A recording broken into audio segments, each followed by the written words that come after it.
श्री रामकृष्ण ने अपने भक्तों से कहा, मन ही में बंधन है और मन ही में मुक्ति।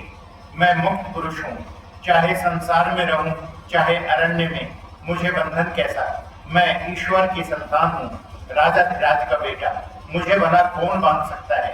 सांप के काटने पर यदि दृढ़ता के साथ यह कहा जाए कि विष नहीं है तो सचमुच विष उतर जाता है।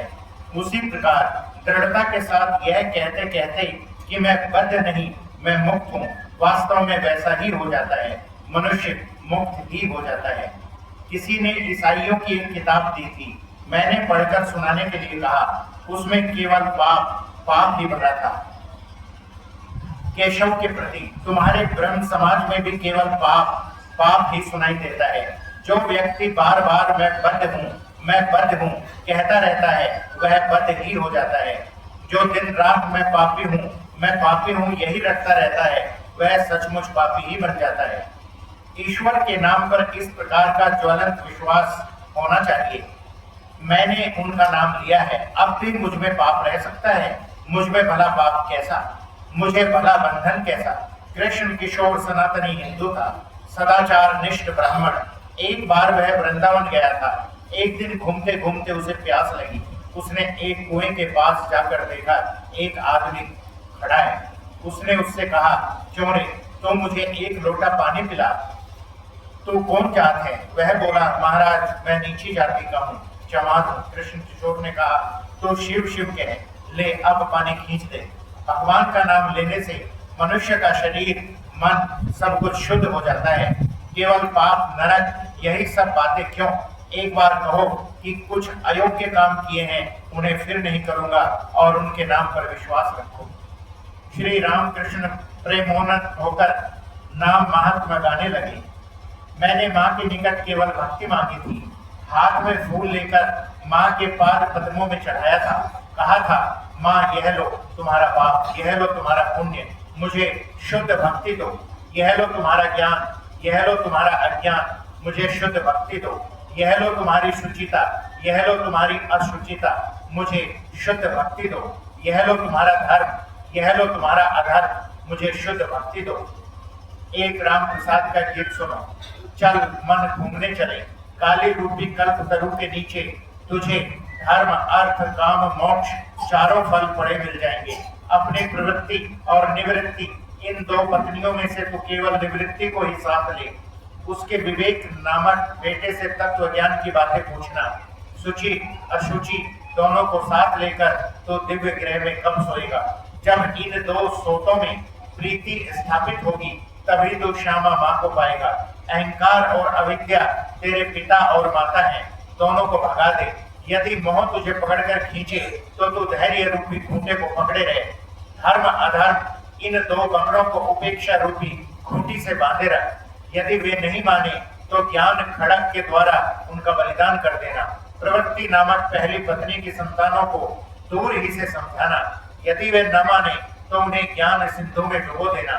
राम प्रसाद कहता है, ऐसा करने पर तू यम को सही जवाब दे सकेगा और तभी तो सच्चा मन होगा। गाना समाप्त कर श्री रामकृष्ण बोले, संसार में रहकर ईश्वर लाभ क्यों नहीं होगा। जनक राजा को हुआ था।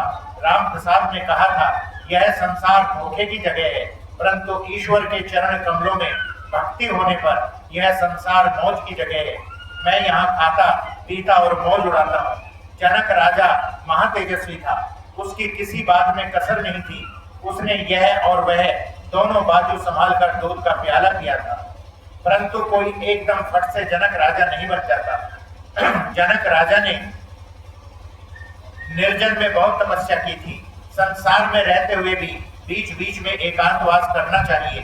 गृहस्थी से बाहर निकलकर एकांत में अकेले रहकर अगर भगवान के लिए 3 दिन ही रोया जाए तो वह भी अच्छा है। यहाँ तक कि यदि अवसर पाकर एक ही दिन निर्जन में रहकर भगवत चिंतन किया जाए तो वह भी अच्छा है।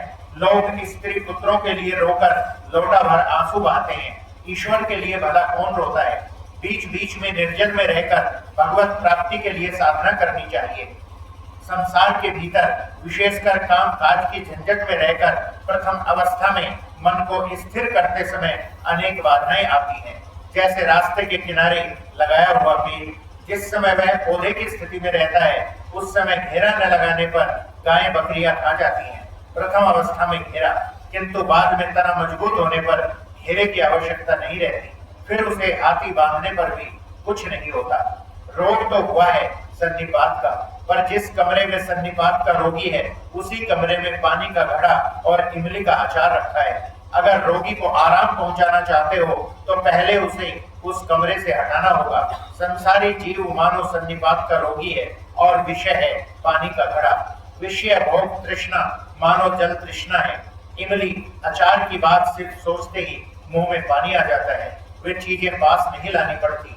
ऐसी चीज रोगी के कमरे में ही रखी है। संसार में स्त्री सहवास ऐसी ही चीज है, इसलिए निर्जन में जाकर चिकित्सा कराना आवश्यक है। विवेक वैराग्य प्राप्त करके संसार में प्रवेश करना चाहिए।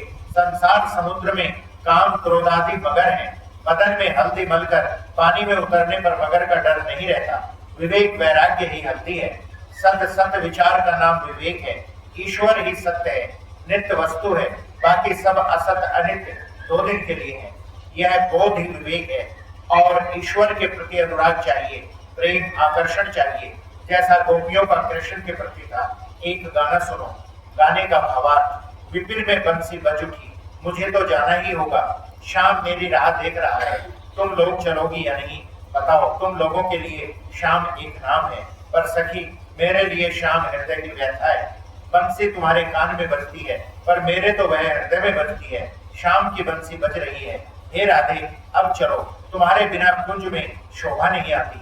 श्री रामकृष्ण ने अश्रुपूर्ण नेत्रों से यह गीत गाते गाते केशव आदि भक्तों से कहा, राधा कृष्ण को मानो या न मानो, पर उनके इस आकर्षण को तो ग्रहण करो। ईश्वर के लिए इस प्रकार की व्याकुलता हो, इसके लिए प्रयत्न करो।